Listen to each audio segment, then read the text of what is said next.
Join me, Mark Windows, for Windows on the World live every Sunday 9 to 11 p.m. GMT. Check out our archive and program stream at windowsontheworld.net.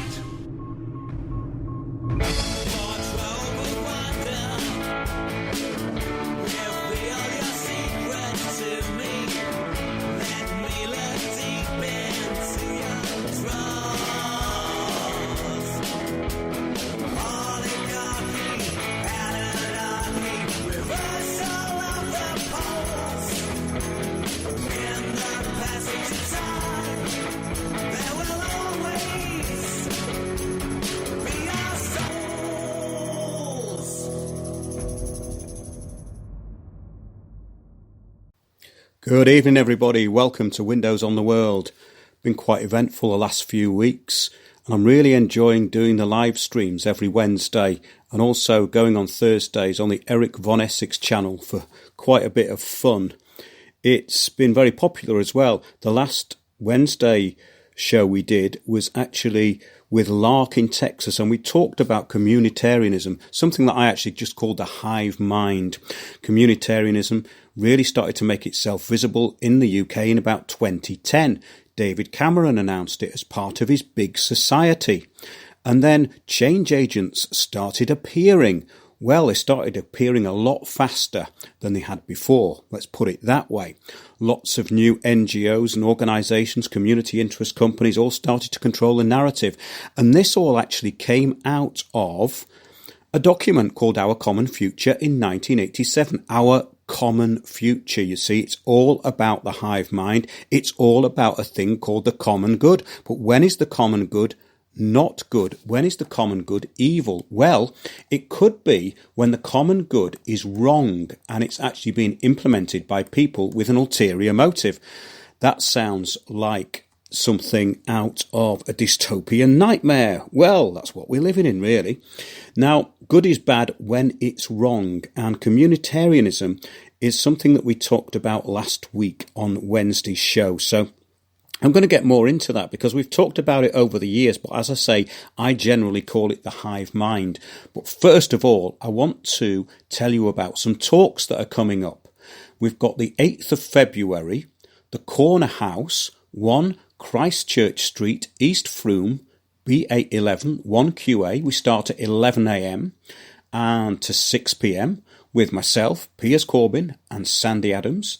And it's an Eventbrite bookings page at windowsontheworld.net. So go to windowsontheworld.net, scroll down, and you'll see all of our talks for the bigger picture. We give you the bigger picture, and it's called the Real Citizens Assembly, because citizens' assemblies are part of the hive mind, part of the communitarian hive mind. In other words, you're being steered to accept things that you wouldn't normally like, things that you wouldn't normally want to actually impose on yourself. But that's what the common good's all about. It's not what's good for you, it's what's good for controlling the narrative of public opinion and keeping society where it should be, which is in a totalitarian surveillance state. That's where we all live. That's where the whole of the UN Agenda 2030 Global Action Plan is all about. And no, it's not a conspiracy theory. It's a 42-chapter document. And we've been suffering a bit from the common good over the last couple of weeks, and we're going to get into that tonight. Let's just go over the rest of these talks that we're doing. 9th of February. So we've got the 8th of February in Christchurch, East Frome. That's the Corner House. And on the 9th of February, we're at the Dartmouth Inn Totnes. And that's going to be hosted by Jason Liasatos. I was on Jason's show last week. It was great. We got into some really good stuff, and that's where I thought I would bring in the common good, because I talked all about the common good and what it was about, the way the narrative of public opinion has to be controlled through this term, which doesn't mean good at all. So yeah, on Saturday the 15th of February, £10 on the door, that's the same for all of them. Concept Fitness, Konsept Fitness, 10 Mengham Road, Hayling Island, Hampshire, PO11 9BL. That's being hosted by our friend Janie, who also helps Windows on the World to stay alive. So yeah, those are the talks that we've got coming up. If you'd like to book one, just get in touch. I met lots of great people down in Fairbourne, and of course the local press, the local communitarian press, tried to stir up a protest about our public interest talk, which was telling the public that an IPCC scientist, who actually resigned from the IPCC because of their fraud, and global or world sea level expert in global sea levels, was willing to go to court for them over claims that their small village could be decommissioned over the next 30 to 40 years due to sea levels rising, which aren't going to rise as much as they are saying. So yes, we got opposition to that, despite me giving the local communitarian journalist, or trainee journalist, as he's described. I mean, he doesn't actually fit the bill as journalist. I would say low-level propagandist. Basically, he used this to try and incite a protest against us because he didn't like what we were saying. I gave him all the science. I gave him stuff to look at. I gave him the paper that Niels Axel Morner had written to resign from the IPCC. I gave him fact. But of course, these people are interested in facts. They're interested in what they believe. So what happened was we had a newspaper article that said, it was in the Cambrian Times. It said, protest planned against talk giving false hope. I've covered that, and it's in the last few shows. In the show I did with Eric Von Essex on the Eric Von Essex YouTube channel last Thursday, I covered it in great detail, so I won't go over it tonight. But just to say that it was a load of negative propaganda with a few quotes from me. And in the follow-up, they actually stated that the activists protest climate change deniers talk. Well, the activists was one person called Quentin Deakin, and he scarpered when we asked him to come in. He said, I'm not paying for this. I said, it's a free event. Even though the Welsh Labour Party said we were trying to make £1,000 out of the locals, so they lied as well, and they put out a newsletter. Take a look at Welsh Labour Party disgrace at windowsontheworld.net. Yes, this failed Labour candidate Graham Hogg made libelous and untrue statements about our public interest event in a Welsh village, Fairbourne, and published the rant in a newsletter which was posted to all residents ahead of the talk. This is what I'm talking about when good goes bad. When is the common good bad? When these people are imposing a lie against the public. That's what we're going to be talking about tonight. And I've been sort of at the front end of this for a long time, looking into it. So why do council leaders and staff lie so much? Have you ever wondered that? Why do they actually lie? Well, it's because they're imposing policies that are unpopular. It's because they are put in positions of assumed power, because they are liars. It's very simple. They look for narcissistic, disingenuous people who have no morals, and they're the people who are your assumed leaders. So how can that be for the common good? It can't really, can it? Because I've exposed so many of these, from Haringey to Waltham Forest to South London, Lambeth, where it doesn't really matter. Go and look at people in positions of assumed power in your council, and they will be bare-faced liars. And I'm not generalising. They choose them for a purpose, because the policies that are coming in are going to be so unpopular. They do not want any dissent. They, who's they? Well, we talk about this a lot, and it's global governance. It's stuff that's above national governance. And yes, it's good that we've left Europe, allegedly, but there's a bigger plan than that going on. And it's to do with the stuff that we talk about in our talks. Why are public servants acting against the rights of those who employ them? Why do the police ignore major crimes? Why do they prefer revenue to justice? Why do judges pervert the course of justice by omitting evidence and biasing juries? Yes, they do. I've seen it. Why don't your rights matter unless you align yourself with a promoted group who fit acceptable norms, the accepted narrative of public opinion, i.e. virtue signalling, fake agenda-driven parasites? Because, and only because, it's for a thing called the common good. Why do we have psychological nudging, the steering of public opinion, change agents, rude and lying public servants who ignore everything they don't want to answer? controlling the narrative of public opinion because it's for the common good. Where did this phrase come from, the common good? Well, it actually came out of communitarianism, which is a word that can be interpreted in many different ways. Take a listen to our show that we did on Wednesday with Lark in Texas, who's a bit of an expert on communitarianism. So, is it the final synthesis in Hegelian dialectic? The thesis, antithesis, the synthesis, one mind, one system, one order under a scientific dictatorship. That's what the common good is all about. Technocracy. Yes, a movement that came out of the 30s that also goes straight into this area. The hive mind, the only accepted opinion corridor. This is what happens when you step outside it. We get people stating there's going to be a protest outside our talks. Well, a protest was one person, but that's the common good. The 65 people inside the hall didn't matter to the idiot repeaters who work on the Cambrian Times, or the absolute fools like Graham Hogg, the failed Labour candidate who wrote a libelous article with no name on it in the Dwyfor Meirionnydd Labour Party newsletter and distributed it to every single house. This is called the common good, ladies and gentlemen. This is what it's all about. So the common good, it contains Marxists, liberals, right and left.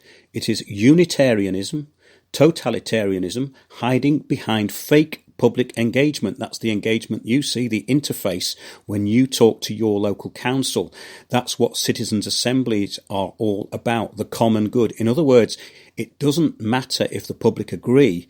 It only matters if it looks as though they agree. How do you get people to do things that aren't in their interest? You start using terms like the common good. You start training useful idiots up through community interest organisations, through NGOs such as Unlimited. We had Locality Intentionality, Citizens UK, community organisers. Yes, Obama and David Cameron actually put this into the public domain at the same time. And Unlimited, who train a lot of these people in 100 countries all over the world. Yes, these are the future leaders. These aren't people who are kind of having an opinion within society. They are trained into this hive mind for the common good, and they are part of a global action plan. I've seen it in pretty much every country I've been to. But in reality, they use fake consensus and agents of change in every sector of society to create a unified and intolerant belief system for, yes, the common good, for global unity under a dictatorship. That's what it's all about. It doesn't matter whether it's the local council or something bigger.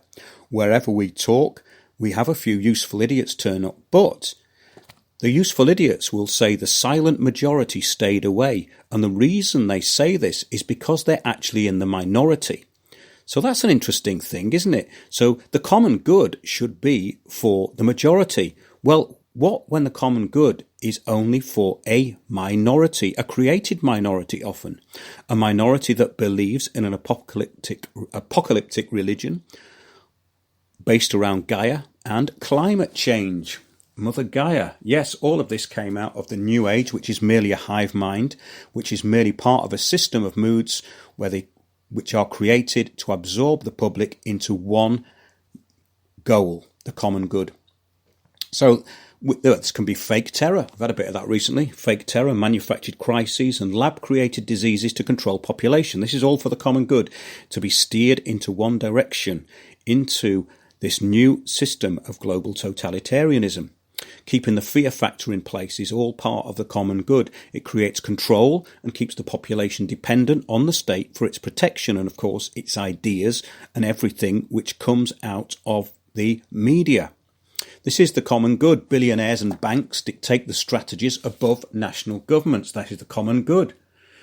You're not allowed your own views, having no rights but being property of the state. This is for the common good. You will pay enormous amounts in taxes and fines. This is for the common good. Your energy will be harvested for the common good. Your organs will be harvested when you die for the common good. You will only be allowed to contribute that which is useful to the new totalitarianism. You will be killed by the state when you are no longer a revenue stream. This is for the common good. You will be rewarded only if you are a useful idiot of the new system. And they do get rewarded. They get rewarded in ways which we couldn't possibly even imagine, those of us outside it. They do jobs which aren't even jobs. They enforce policy on behalf of their slave masters, and they get paid handsomely for it. I've come across these people so many times and taken them on. One thing they have in common is they're absolutely stupid and they lie all the time. You will be demonised by the state and its terrorist agents in continued attacks if you do not spout the common good. That is population reduction, belief in global warming as a religion, pandering to liars and propagandists, going along with those who are evil. This is the common good. I'm working up to something here. I hope you're getting into this. Citizens' assemblies, fake consultations held by change agents, and of course, barefaced liars, being steered psychologically by narcissistic dimwits with huge self-esteem who will do anything they are told for prestige and money.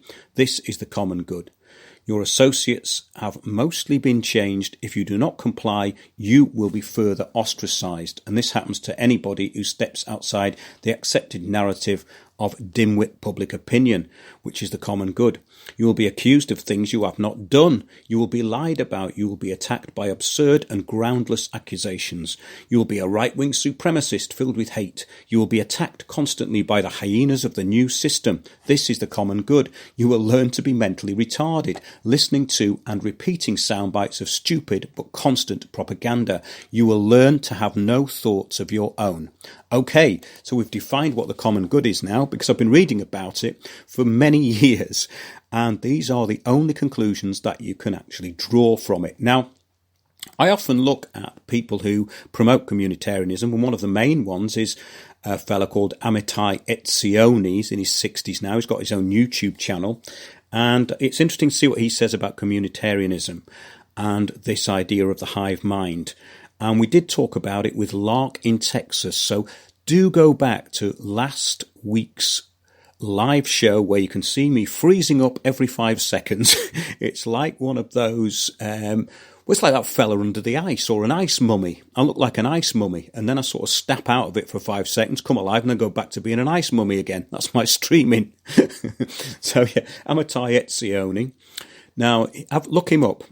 He's on YouTube. It's Amitai Etzioni.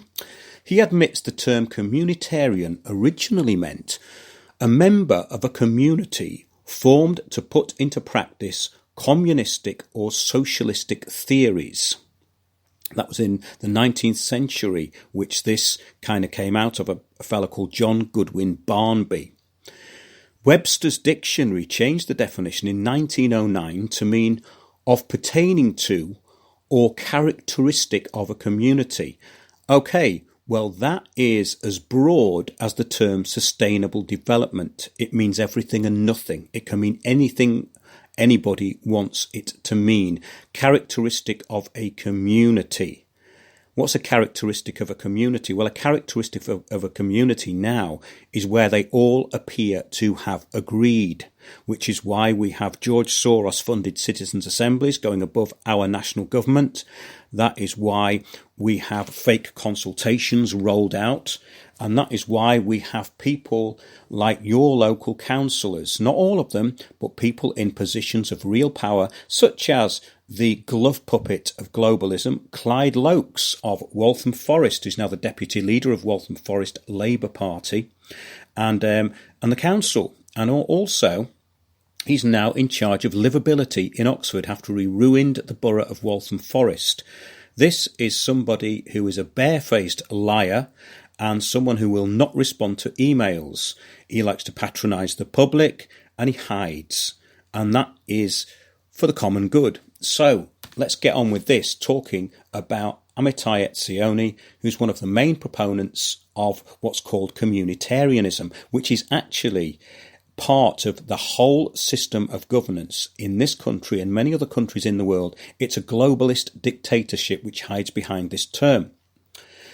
Webster's changed the definition in 1909, yes, to mean of, pertaining to or characteristic of a community. I see, but it originally meant to put into practice communistic or socialist theories. Well, its rollout is very much similar to sustainable development, which according to the people who implement it at the UN means everything and nothing. So now we've got that defined, let's move on. He tells us the editors of his group, called the Responsive Community, recognised that communitarian ideas can be found throughout history, although the term itself was coined only in 1841 by John Goodwin Barmby, who founded the Universal Communitarian Association. And he founded the London Communist Propaganda Society in the same year. The Universal Communitarian Association was his main claim to fame, but really it's a new form of communism mixed with capitalism. In other words, you can call it fascism as well. It doesn't really matter. I don't think it matters what you call this. It's a totalitarian system. You're either in it or you're out of it. And they say it's for the common good, but all of those things that I told you at the beginning of the show are what the common good is really about. He introduced Engels to the French communist movement, did Barmby, John Goodwin Barmby. And him and his wife founded the London Communist Propaganda Society. Yes, he admits the term communitarian originally meant a member of a community formed to put into practice communistic or socialistic theories. So now we've got that out of the way, we can see where we're going. But in the year 2000, about the time when the United Nations Agenda 2030 policies started being written into local councils, communitarianism was at the heart of the community rollout. Yes, and by 2010, we had groups like Unlimited in Parliament training change agents and saying the result of the cuts will be one of anger, the degree of which is yet to be realised. The idea of the big society is to galvanise that energy. Indeed, galvanise that energy before it takes hold. In other words, the agenda has to be completely controlled. The narrative of public opinion is controlled by the people who you put in, and they're called communitarians. So the communitarians actually control the narrative, propaganda of public engagement. That's what they're there for. They're there to stop debate, not to facilitate it. That's another word they use, facilitate. Facilitators, yes, the Delphi technique used in every council meeting and indeed in, of course, Extinction Rebellion, Occupy and any other fake protest group, any other globalist-backed anti-globalist group. It's all the same thing, the same hive mind of this communitarian idea. One finds strong communitarian elements in many modern and historical political and religious belief systems. Really? So says Amitai Etzioni. Let's see what he says. They make appearances in both the Hebrew Bible, the Old Testament, and the Christian New Testament, such as in Acts, where it is written that the whole group of those who believed were of one heart and soul, and no one claimed private ownership of any possessions, but everything they owned was held in common. Now, this is really a bit of a perversion of what's going on, I think, because if you use the common good, you can take people's property off them. It's all about a mob rule mentality, mobocracy, which goes into technocracy. He says, similarly, one sees communitarian ideas expressed in the early Islamic concept of Sharia, meaning consultation, in Confucianism, in Roman Catholic social thought. Really? Okay, so the Roman Catholic Church originally was intolerant to everything outside it. The papal bull Unum Sanctum of 1302 stated there was no salvation outside the universal church. There's no salvation outside communitarianism. Same thing. It's a totalitarian system which is intolerant to anything outside it. It does not recognise the rights of human beings. It doesn't recognise inalienable rights. The rights which cannot be leaned are taken away as part of this new system. Let's just call it the new governance system. As that Dr. Richard Day said in an off-the-cuff speech to his students in 1969, he said the new system is coming in and there is nothing you can do about it. But what he meant by that was that the people who are enforcing this will not take no for an answer. The no has to come from you. And that's what's quite interesting about it. A lot of these people are incredibly weak because they have no argument. If you have no argument legally, it doesn't stand, which is what happened when we went to Fairborn. We outnumbered the protesters 65-1 because there was one protester who controlled the narrative of public opinion, with a few of his embittered mates. I think there was two of them, including the loser MP. I don't think he's an MP. I think he was a Labour candidate, Graham Hogg, who's actually now got to take the blame for the whole thing. Go to windowsontheworld.net and have a look at that article. I'm going to be writing about this newspaper, the Cambrian News, very soon. The Cambrian News, which is allegedly an old family business, which has now become a globalist business, same as all of them. All online newspapers in this country work for the common good, which is against the public interest. They regularly slate local businesses. They produce all of these reports that councils put out of places having poor hygiene. But the thing is, it stays, you see. Maybe they went in on the wrong day. Maybe they were having a bad day. But no, it stays there on the internet. So it's a demonisation. I shut down a few of these newspapers. They had one in Waltham Forest, named and shamed when businesses were putting out the wrong bin bag on the wrong day. I got that taken down. I got their Grimebusters site taken down when they were trying to demonise members of the public who dropped a cigarette end in the street, and NSL had taken a photograph of them, and the person who put their picture up in public saying there was a fine for them didn't realise that fines can only be issued by a court, and he has no public indemnity insurance to basically libel people. It all came down. This is where you can win against these people, because they act above authority. They act above authority, but it's great bringing them down because they are promoted, they believe they are right, and in actual fact, they know nothing about anything. And I'm not being in any way kind of unfair here. I've been up against this a long time. Well, yeah, look at that article. It's called Welsh Labour Party Disgrace, which, well, Graham Hogg has brought the Welsh Labour Party into disrepute, and he's failed to answer my request for basically an address of service for this Labour Party, this Meirionydd Dwyfor Labour Meirionydd Labour Party. They're too cowardly to even supply an address to write to. What sort of people are these? Well, they're all there for the common good.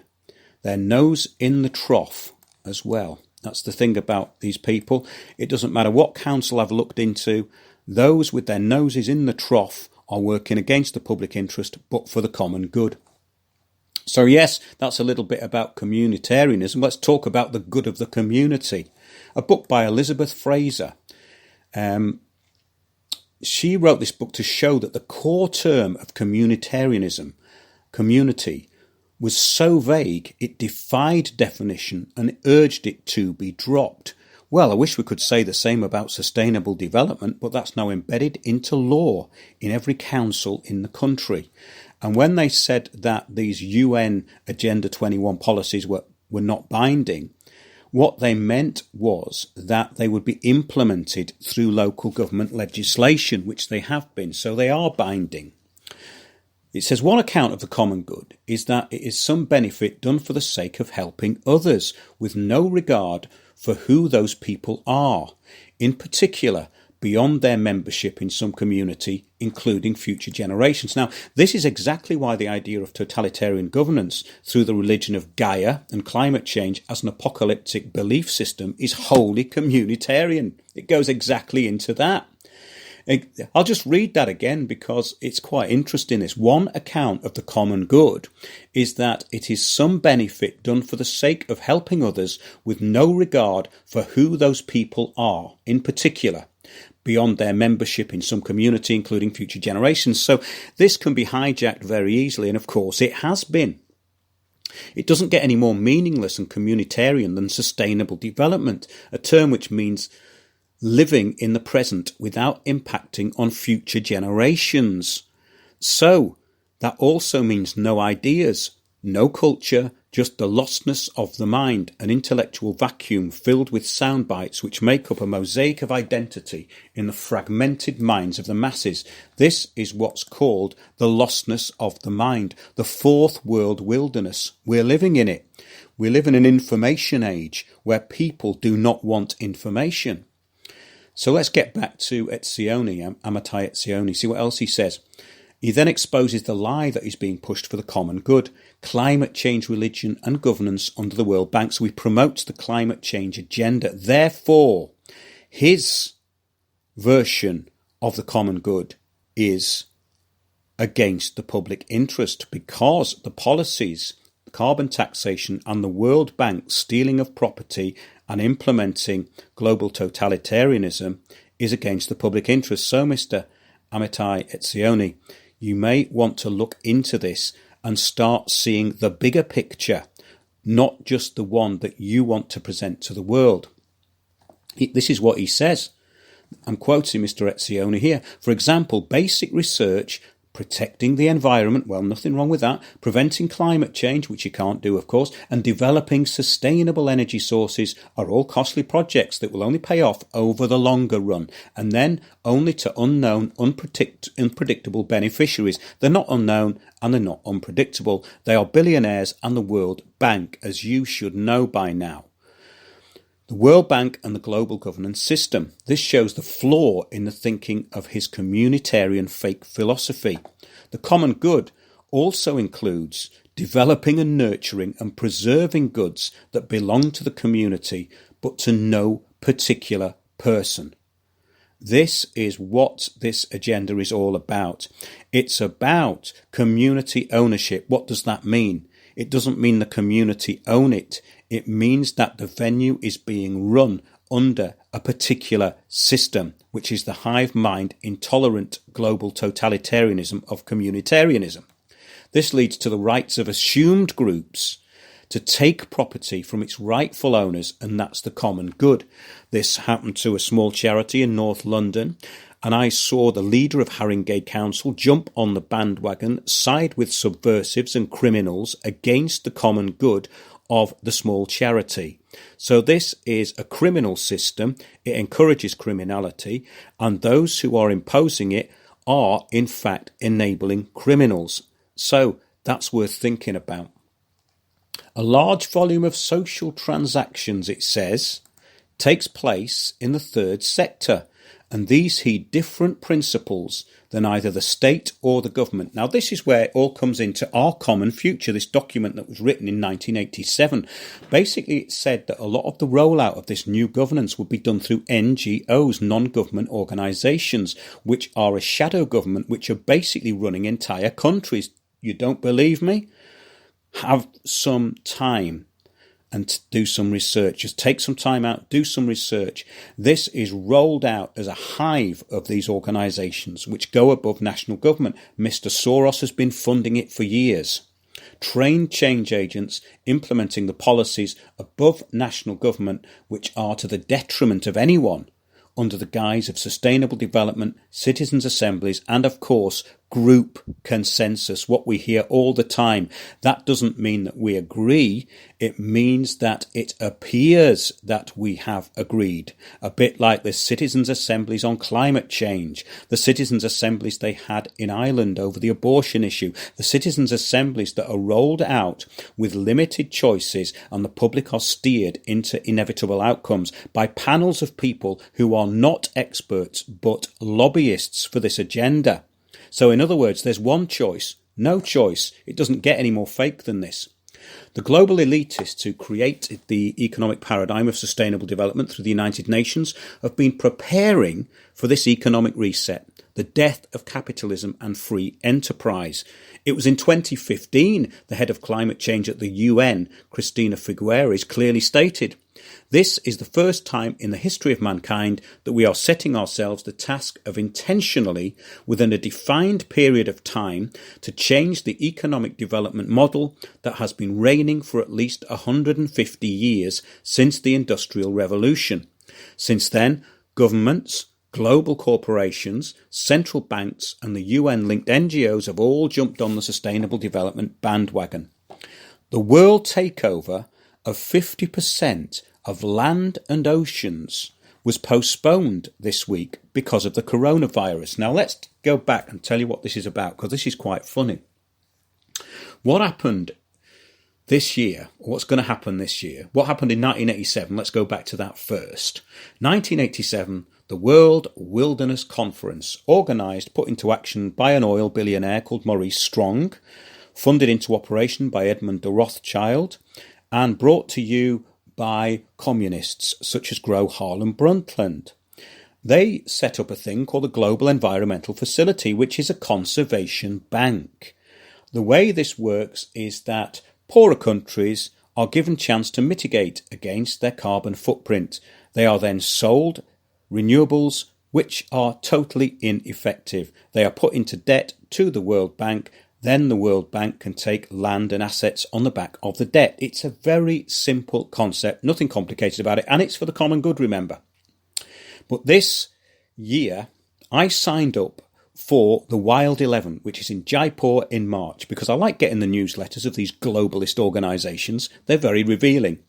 And yes, because of the coronavirus, the world takeover of 50% of land and oceans under the World Wild 11 conference has been postponed for a while because they have to go along with their own narrative. I'll just read out. It says, Mark, on the 30th of January 2020, the World Health Organization declared a global health emergency. We've got a climate emergency, we've got a health one now, over the Wuhan coronavirus, citing the potential of the virus to spread to countries not prepared to respond to the contagion. At the moment, no one knows the extent of the likely spread of the virus nor its potential impacts. Therefore, we feel it is wise to use an abundance of caution. So our executive committee asks delegates to pause Wild 11 registrations, visa applications and travel plans for 10 days until the 10th of February. How do they know it's going to be over then? While we all get a better understanding of the situation. In the meantime, we continue our programme planning while we consult with other institutions, conferences and colleagues. Delegates and speakers can expect new emails in the coming days announcing the Wild 11 programme, web app speakers, packages, pre-congress timelines and more. That's really interesting. So maybe on the 10th of February, it'll all be over, eh? I wonder how they know that. That's quite interesting. But yes, this Wild 11 conference actually puts 50% of the world's land and oceans under the stewardship of the United Nations, which basically means privatisation. Stewardship just means privatisation. In effect, it's the privatising of nature. Jerry sent me this, actually, all about this virus. It's quite interesting. He said, an underground news source, I like them, do you? The underground news sources here in the US has published the US patent number for the coronavirus that they are now terrifying the people with. This virus was fabricated and weaponized. The patent can be looked up on the US Patent Office site by feeding in the patent number US 7220852B1, which I'm going to look up. I did see a listing for this actually. But I will look into it a bit more. It was patented on the 22nd of May 2007. It was created, and all this horse crap about it coming from Chinese eating bats is deep state propaganda to shift the blame away from its true source. Well, it's a bit more than that. It's to sell some vaccines, isn't it, really, to get the vaccines off the shelf. The bastards are doing the same thing they have done with SARS and Ebola. They create the problem, terrify the population with it, and have a vaccine waiting so they can brainwash the people into believing that the deep state government and the corrupt pharmaceutical industry are their saviours. This is the common good, though, isn't it? Believing in vaccination is for the common good. And we're now being told by lawmakers that posting anything anti-vaccine could get you thrown in prison. That's for the common good. Well, it's for the common good of the Global Action Plan. He says, once Big Pharma extorts their chunk of flesh and has made their billions selling an existing vaccine they maintain was created in a miraculously short time, the disease and all the propaganda hype simply vanish. Never. Simply vanishes. They are doing it yet again. It appears that this virus was transported to China by two Chinese scientists working in a Canadian virus lab, who were escorted off the premises and showed up in the Chinese city where the virus broke out. Again, says Jerry, congratulations on breaking free of the EU. Well, the reason I read that out is because I've been looking into this too, and I can't take any of it too seriously, but I thought it was quite amusing that the fellow who's driving in these people is driving some coronavirus detainees, basically, when they come back to the UK in a coach, but the driver didn't have a mask on, which is I mean, maybe they've probably run out of masks. They were selling for a lot of money, weren't they, those masks? But here's a quote for you. World Bank Group President Jim Yong Kim said, "We are moving away from the cycle of panic and neglect that has characterised so much of our approach to pandemics. We are leveraging our capital market expertise, our deep understanding of the health sector, our experience overcoming development challenges, and our strong relationships with donors and the insurance industry to serve the world's poorest people. This creates an entirely new market for pandemic risk insurance." World Bank Group President, that was Jim Yong Kim. Of course, Mark Carney's up there now, and we're going to be carbon taxed through the World Bank. Of course, this is going to mean that the Global Environmental Facility set up in 1987 is really, really going to start making some big money out of the mitigation industry, as if it hasn't already. The essence of governance is an insurance business, and the line between insurance and extortion isn't always very clear. So that's a very interesting thing. But pandemics are for the common good. The World Bank, the WHO, and of course major corporations. So there we go. We've had a very interesting few weeks, and these newspaper articles, I'm going to post them up on Windows on the World too. I've done a few shows on them, but basically they're about everything I talked about in this short show tonight. I'm going to be doing a lot more of these live streams. I think they're much better. We get so much information out, and I really enjoyed the show I did with Jason Leosatis, who will be joining us at our talk in Totnes. I think he's going to be hosting it. So yeah, that was a great chat I had with Jason Leosatis, and that really did sort of preempt some of the stuff that's in tonight's show, because I went right into what the common good is and laid it out. And very often I'm at my best when I'm very spontaneous. So what I tend to do is put these Sunday shows into a sort of archive type framework. In other words, they're great to look back at with a lot of the information, because it's like an archive, and sometimes I go back in there and the amount of stuff we covered is pretty staggering. Sometimes they're very, very densely filled with information, and that's why I like doing these midweek shows, and it's been very, very good so far.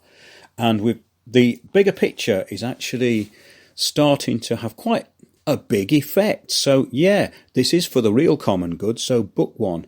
And if you want me to come along and speak, I certainly will. And we do get very good people coming along. And with Fairborn, I think that was a great turning point, because despite this vile negative publicity put out by these few little cowards, basically it worked brilliantly. And it was just me and Sandy Adams there. And we spent the whole day with the people there. I met some great listeners to the show as well who came along. I think I brought that up in last week's show. But yes, I'm going to be addressing more of this in the weeks to come, but I'm just going to finish off with a real communitarian story. This is straight from Waltham Forest, where the change agent of change agents, Mr. Clyde Lokes, Cabinet Member for the Environment, Councillor, Useful Idiot, Climate Change Propagandist, and General all-round barefaced liar, is to be found most of the time, unless he's in Oxford persuading people to close all their roads as well, because they've already done it. Well, he's already done it in Waltham Forest. He's the one who actually said that a housing show that I sent him, which was all about the public winning the fight back against some of these draconian plans to build city gulags, thousands of flats, was being rolled back slightly in Haringey by Gordon Peters, who took the Haringey development vehicle to court. He just simply wrote back and said, "Thanks, Mark, but I don't find it of any value whatsoever, because it's all about the hugely discredited conspiracy theory of an Agenda 21 takeover of the world." And he said it was laughable. However, Agenda 21 wasn't mentioned, and Agenda 21 is what he's been implementing for about 15 years. The man is a true change agent and a barefaced liar who will debate with nobody. They've got one in Haringey as well. I think the leader of their council, he seems to be siding with subversives and pushing people out who are worthy. The worthy people will get pushed out. This is where it's essential to try and remove these people from public office or start campaigns against them as they start campaigns against those around them. That's very important. You have to sort of stand up to this. And we do have a manifesto that we put out at the end of the talks. And it's all about not being affiliated to any group, acting individually as a collective, not in a totalitarian, communitarian way, as a collective over some poor individual. So, yeah, this is from the Waltham Forest Guardian. Get this, no free parking for Waltham Forest carers due to, guess what? The climate emergency. This is by Victoria Munro, who's the local democracy reporter. Local democracy, communitarianism, change agent. Yeah, sounds like it to me. It says calls for free parking for third-party carers were rejected last night on the grounds Waltham Forest Council should not encourage driving in a climate emergency. You could not make up what barefaced liars and propagandists and useful idiots there are on Waltham Forest Council. I know. I won 2 court cases against them and dragged down some of their pathetic websites where they're trying to demonise members of the public. Yes, Grimebusters and their Waltham Forest Echo and their Waltham Forest News, where they were demonising people who were not guilty of any crimes. It's easy to pull them down, though, because they hate public liability, even though they're meant to be public servants. It says the council's essential user parking scheme allows health workers to purchase annual permits for £158 up to £485, depending on the car type, although they still risk a ticket if they stay an hour without renewing. Conservative councillor Catherine Sumares told a meeting of the full council on Thursday, January 30th, carers currently resign themselves to getting parking tickets. That's for the common good, isn't it? Due to difficulties parking. On the other hand, Labour Deputy Leader Councillor Clyde Lokes insisted the council offers the most generous permit scheme in London and needs to limit driving due to the climate emergency. This man would not tell the truth if it was written down in front of him and he was basically under threat and penalty of perjury. He thinks that Agenda 21 is a hugely discredited and laughable conspiracy theory. So smart cities, poverty for all, police state surveillance, all free thinking destroyed. This is communitarianism. This is the common good. So do beware. That's it from this week's Windows on the World Sunday show. I've got so much more I want to put in, but I'm going to save it for the Wednesday shows because we can go into things with a bit more humour and depth. And do look into our show that I did with Lark in Texas, the Communitarian Agenda. We're going to be doing a lot more on that, and it's a great learning curve for people who can see what's going on but can't quite put their finger on it, because that's the case with a lot of the public. They know something's going on, they know they're being hoodwinked, but they don't know how it's being done or even why. And we're here to try and put that out. So, thanks for listening, everybody. I'm just going to have a quick look in chat and see what's happening in chat. Yes, as usual, it's a parallel universe. I'm just going to have a quick read through. Oh, yes, this is a quote from, I think that was from Ottmar Edenhofer, I think. If the science of global warming is all phony. Oh, no, that was Christine Stewart. Yes, this is one we have in the talk. This is a good one, actually. No matter if the science of global warming is all phony, we're doing the right thing in terms of policy. This was Christine Stewart, former Canadian Minister of the Environment. That was Anonymous 5021 who's put that in. Yes, I've got a whole raft of quotes that I put in, and there's lots of them. The climate change agenda is nothing to do with the weather. It's all to do with policy and enforcement of this communitarian, hive mind, globalist agenda. Yes. Yeah, the 5G common good network happens to leave out all biological testing. Well, that's for the common good. It's not for the common good if you know it's going to hurt you, is it? I mean, you don't need to know that. It's good for special interest money making by playing the market, says Zadimon1. Yes, thank you. That's very good. New American, rights, responsibilities and communitarianism. Yes, that's an interesting thing. Yes, it says, we hold these truths to be self-evident, that all men are created equal. This is Thomas Jefferson, the Declaration of Independence. I think I'll finish with this. Yes, I'll finish with this. I'm going to read it out. We hold these truths to be self-evident, that all men are created equal, that they are endowed by their Creator with certain inalienable rights, that among these are life, liberty, and the pursuit of happiness, that to secure these rights, governments are instituted among men, deriving their just powers from the consent of the governed, that whenever any form of government becomes destructive of these ends, it is the right of the people to alter or to abolish it. So, say no. Just say no. Make that a campaign. I'm going to read this actually.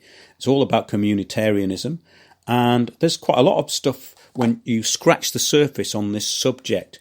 But yes, commiserations to Welsh Labour Party have made disgraceful fools of themselves. That's Y4, Labour, Mary Honour, the Labour Party, and the useful idiot who's not even useful anymore, Graham Hogg. Look at the picture of himself pretending that he's won, that I've got on my article. Have a look at that. It's quite fun. Welsh Labour Party disgrace. Have a look at that, windowsontheworld.net.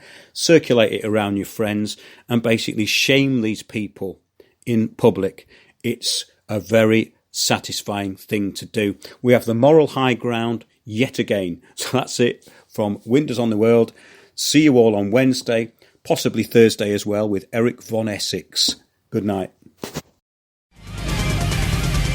Join me, Mark Windows, for Windows on the World live every Sunday 9 to 11 p.m. GMT. Check out our archive and programme stream at windowsontheworld.net.